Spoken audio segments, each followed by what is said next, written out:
Hey, I'm Scotty McDonald, and thank you so much for downloading episode 2 of Brisbane Is Weird. Before we get into the episode, 2 quick things for you. Firstly, at the end of this episode, I've got a really quick preview of the next episode of Brisbane Is Weird. It's a really bizarre thing that's going on in certain parts of Brisbane that I reckon a lot of people have experienced, so I'm quite excited to share it with you. Secondly, some of the stuff that I discovered while researching for this podcast doesn't kind of really add to the story, so I kept it out. But I want to share it with you anyway. So you'll find a special post on facebook.com/Brisbane Is Weird with some of the random stuff I learnt while making this episode. So here it is, episode 2, The Murder That Built Brisbane. Let me take you back to start off 1848. But I promise we will finish in 2017. It's a Saturday morning when a local Brisbane family are out cruising on their boat down the Brisbane River and they notice the lower abdomen and legs of a human. Robert Cox is who they belong to, and his body is found in long grass further up from the river. His head found by a dog in a building site around the corner. To make it even more creepy, the head's propped up in a way to make whoever found it feel like it was staring at them. He'd just come into Brisbane after making a stack of cash selling wood just south of the Gold Coast in the Tweed area. He was visiting his mate Andrew Fife, who was the cook at the local hotel, the Bush Inn. Fife would ultimately be tried, convicted, and then hanged for the murder of his friend Robert Cox. 17 years later, a man by the name of Patrick Mayne, who was on Brisbane's first ever council, whose money is the reason that UQ has their beautiful campus at St Lucia, and who, in my opinion, is the reason that the Queen Street Mall is like the central shopping district of Brisbane. He lies on his deathbed and confesses to the murder and robbery of Robert Cox. I'm Scotty McDonald, and this is Brisbane Is Weird, a podcast uncovering the weird stories that make up this amazing Australian city. Some from the past and some still happening today. If you have a weird story of something you've seen in Brisbane, or you just want to solve a Brisbane urban legend, then message us on the website at brisbaneisweird.com. You can also find previous episodes there and on Apple Podcasts, Stitcher, or whatever it is you use to tune in. So I'm pretty much standing exactly where the murder would have taken place. Where the Bush Inn is now a 5-storey apartment block right next to the Story Bridge at Kangaroo Point. There's a really nice park here now as well. If Patrick committed the murder, he would have had no idea of the impact that it had on building this city. In fact, really eerily, you can actually see quite clearly All Hallows from where the murder was committed. It's a school, and while it wouldn't have been there when the murder was committed, Patrick's eldest daughter not only went to school there, studied to be a nun there, but ended up in the later parts of her life being locked in a room in a straitjacket there, presumably, at least potentially, because of the same gene of madness that could have led her dad to commit this murder, potentially another murder. The thing is, though, and the reason why I'm so captivated by this story, so excited by this story from when I read it in the book The Mayne Inheritance over 10 years ago, which, by the way, if you do want to study this more, there is a link to this book in the show notes at brisbaneisweird.com/2, is because there's another injustice that came as a result of this murder. And if Patrick did commit the murder, which, to be honest, I believe he did, it's really sad, this injustice. If he didn't commit the murder, then it's heartbreaking, and it's to do with his youngest son, James. More on James, and how if you've ever lived in Brisbane, he's definitely impacted your life in some way, soon. So how does the wrong man get hanged for this crime? Well, from what we can tell, the trial was a bit of a sham. Not long after the body was found, Andrew Fife's room gets searched because this rumour had gone around that Robert Cox had been sleeping in his room, but it's pretty well established that was probably untrue. In his room, they do find a bloody rag, but it's also noted that he has really badly chapped lips, and chances are it was from him wiping the blood off his lips. 2 days later, his room gets searched again, Except this time, they find blood all over the floor that somehow they didn't see the first time and they believed must have been there from the murder, even though they didn't see it the first time. It combined with the fact that Cox's clothes are found in the back of the oven at the Bush Inn, it kind of becomes like the nail in the coffin for him. So if Fife didn't do it, why do we suddenly jump on Patrick Mayne as guilty? So there is some talk of a deathbed confession, but there's no full-on proof of this. There are a few sus things going on, though. Patrick and his work friends, they all work together at the Boiling Down Works, kind of like an abattoir where they cut up and prepare meat. They're all more or less butchers. They come and go from the Bush Inn so many times that night. And there is some speculation that they had all decided to rob Robert Cox, because everyone knew he was rich. His friends report that they came back to the Bush Inn later that night, found Patrick Mayne there, and Patrick reported that Robert was gone and couldn't find him. Surely they were sus that Patrick had gone ahead and done the robbery himself, but they're not going to come out and say that because that indicts them in the whole thing. As well as that, I did mention that Patrick was a butcher, and at the start, I kind of talked about how well cut up the body was. We're talking really well cut up, like everything was cut open in the right place, intestines were ripped out and found in the bottom of the well, cartilage was separated from his ribs, his spine was cut in half, like, you know, really gross stuff that only a butcher would know how to do. And of course, the blood found in Andrew Fife's room. If you're a butcher, you've got ample access to blood, right? None of this, though, is a smoking gun. So I want to tell you about the 17 years that take place between Robert Cox dying and Patrick Mayne dying. This is 17 years of some of the most important development in Brisbane. And I think it's 17 years that prove one of the people that built Brisbane off money that he stole from a man he murdered. Not long after Robert Cox is murdered, Patrick's employer, the Kangaroo Point Boiling Down Works, move out to Moggill, which is like on the border of Brisbane and Ipswich. And he spends a year working out there where they look after him pretty well. He ends up marrying his wife, Mary, in that year. And then they buy property on Queen Street where they build a butcher's shop and their house and they move back to Brisbane. There's a few interesting things going on here. First of all, Patrick was poor. He grew up in Ireland, like dirt poor, to the point where he had to drop out of school to feed himself, not to feed his family, but to feed himself. He gets an opportunity to move to Australia where he's going to make his fortune, ends up in Brisbane working as a butcher, and really is just not making that much cash. Where he gets together the £240 to build this shop, no one really has any answer to that. It would be fair to say, but there's no proof of it, that Robert Cox probably had that kind of cash on him when he was robbed that was never recovered. Secondly, disappearing for a year after a major event is a really good way to kind of clear the air so people aren't asking questions. And this is at a time around 1849, 1850, where Brisbane is growing that quickly. Like, in the space of a decade, it goes from 1,200 people to 30,000 people. So the population's moving that fast, things are changing that quickly, it's moving from like a small colony into like a town, that people have kind of forgotten what happened at Kangaroo Point and questioning if Mayne was involved. Thirdly, in his first year living on Queen Street in Brisbane town, Patrick Mayne ends up in court so many times for stuff like having random outbursts and beating people up, including police officers who are just doing their job, through to underpaying staff, stealing people's livestock.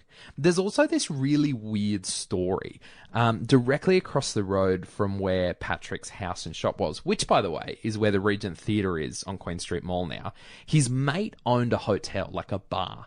One night, it's 2 o'clock in the morning, and his mate's awoken to someone trying to steal his money, and he, like, lets out a cry and, you know, goes after this guy. And as he gets up to go after him, Patrick Mayne just appears from around the corner and it's like, bro, what's going on? Can I help you? It's 2 o'clock in the morning in like 1850.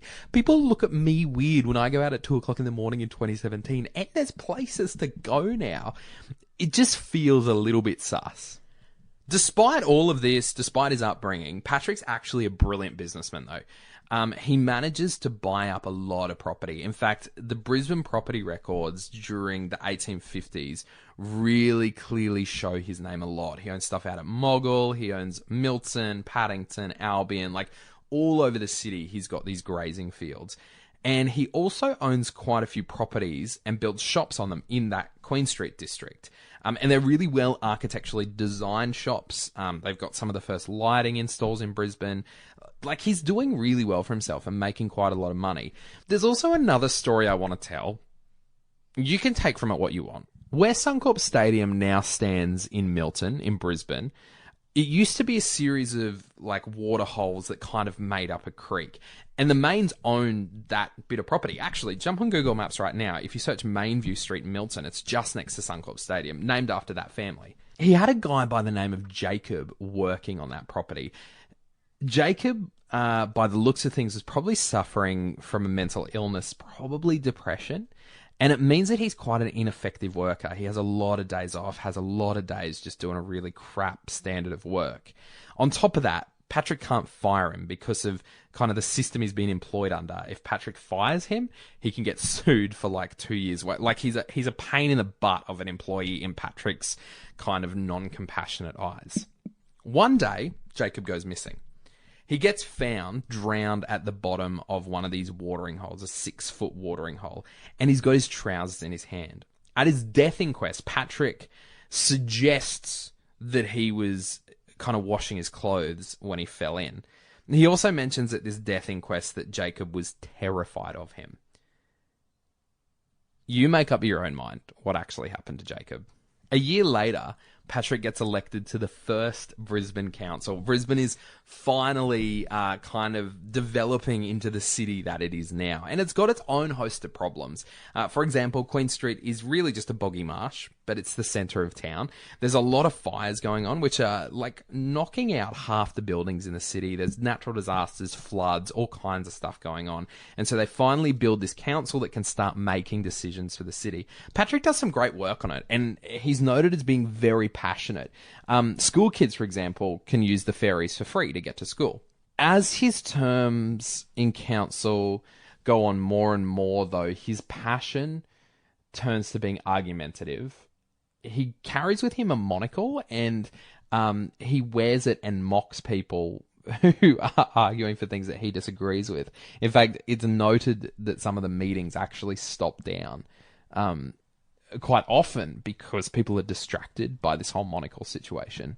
And in his final year on council, his absence is noted a lot, and him showing up confused about things also gets noted a lot. By August of 1865, he's full-time bedridden with a nurse living with him. And it's the same month that he dies, and apparently confesses to the murder of Robert Cox. To fuel this idea that he did make a deathbed confession, Patrick's wife Mary and his kids agree that there's a line of madness in the family and they're never to have kids. In fact, never to get married. By the time 1940 comes, his final child has died, and that's it. The Mayne family is done. Turns out they weren't entirely wrong. Rosanna, his oldest daughter, goes on to become a nun at All Hallows, and as her life goes on, she has such strong fits of madness that she's recorded to spend more and more time being held back in a straitjacket. There's also his son Isaac. Not long after Patrick dies, the family moves out to a home they build in Toowong called Morelands. It actually still exists on the property of the Wesley Hospital. Isaac gets locked permanently in his room after a man is found murdered on the train tracks just behind their home at Moreland, which, by the way, still run through Auchenflower at that location. It's kind of eerie now that you know that next time you're there. Sorry. Then, not long after this, they ship Isaac to Sydney to a mental hospital where sadly he takes his own life. So did Patrick do it? Were his fits of rage actually indicative of the fact that he was a murderer? And therefore, were his kids' madness also a gene that was running rogue in him? According to Brisbane Town, yeah. And the family's name became mud that would never be washed off. And this is the part of the story I actually wanted to get to. Because the person it affected the most was James Mayne, Patrick's youngest son. And the injustice it caused him is absolute crap, because what that guy did for this city is amazing. James studied at the University of Sydney to become a doctor. A good doctor at that. I mean, the fact that he never was going to have kids or get married kind of meant his dedication to his job was through the roof. His family's wealth meant that he actually never took a paycheck from the General Brisbane Hospital, which is now the Royal Brisbane Hospital at Hurston. He just kept investing that money they were meant to pay him back into the hospital. And he grew up the ranks really quickly to the point that he ends up as the director of this hospital. Donates the first X-ray plant, X-ray machine in Queensland. When Isaac's starting to show these signs of murderous rage, they even allow him to take massive amounts of time off to deal with it. He tries to resign and they won't let him. Around this same time, Queensland's looking to build a flagship university right here in Brisbane. They want it to specialise in medicine, to train the future doctors of Australia right here in Brisbane. And as such, they want it next to the Brisbane General Hospital. The land that they're looking at is where the Victoria Park Golf Course is now, sort of opposite the Royal Brisbane Hospital out at Hurston.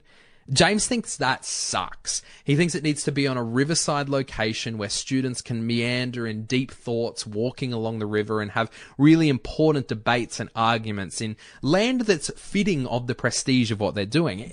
Exactly what the University of Queensland St Lucia campus is like now. So he basically forces their hand by buying this land at St Lucia. And they try and reject it. They say that students are going to get sick because of the river mist, that it's too far out of the city, and there's a subtle undertone of, your family has a bad name, so we don't want to take your land and forever mar this university. Eventually, like over a decade later, they build the university there. They get a portrait commissioned of James Mayne that's going to hang in the main administration hall. But then it gets hidden in storage. The university seems so ashamed to be connected with this family's name and the idea that a murder was committed to fund what they're doing. When James and his younger sister die in 1940, they give almost their entire wealth to the University of Queensland. We're talking over £300,000 in 1940, a lot of money. But on top of that, decades before he died, James had the family home on Queen Street knocked down, and he built a multi-level shopping arcade there. It's actually still standing, the Brisbane Arcade, and it's actually still part of the main estate.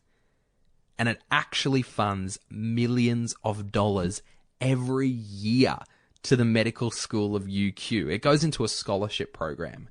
It wasn't until 1972 that the University of Queensland named Mayne Hall in honour of the family, and most people think it's Mayne Hall as in M-A-I-N.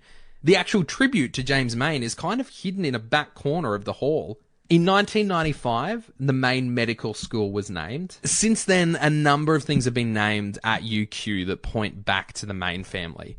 Around Brisbane, Mayne Road, M-A-Y-N-E, Mayne Junction, which is out near Albion, Mainview Street that I mentioned in Milton, as well as Patrick and Isaac Street in Milton, 3 stained glass windows in St Stephen's Cathedral in Brisbane, and that's really the entire memory that we have of this family.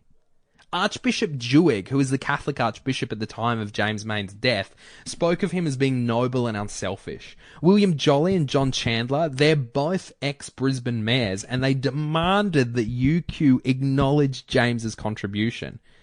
There's a quote from someone very senior at UQ who said it's time that their name was removed from the mire and given the place of honour that they deserve. The Royal Brisbane Hospital at Hurston, its foundation years were funded by James Mayne. The Queen Street Mall's development was really pushed forward by Patrick and James Mayne. And the University of Queensland owes so much, right down to the very land they sit on and show pride in to this very day. And yet, this story sits in darkened history books. And it sucks. Because James Mayne seems like one of the most amazing noble figures that we have to look up to in this city.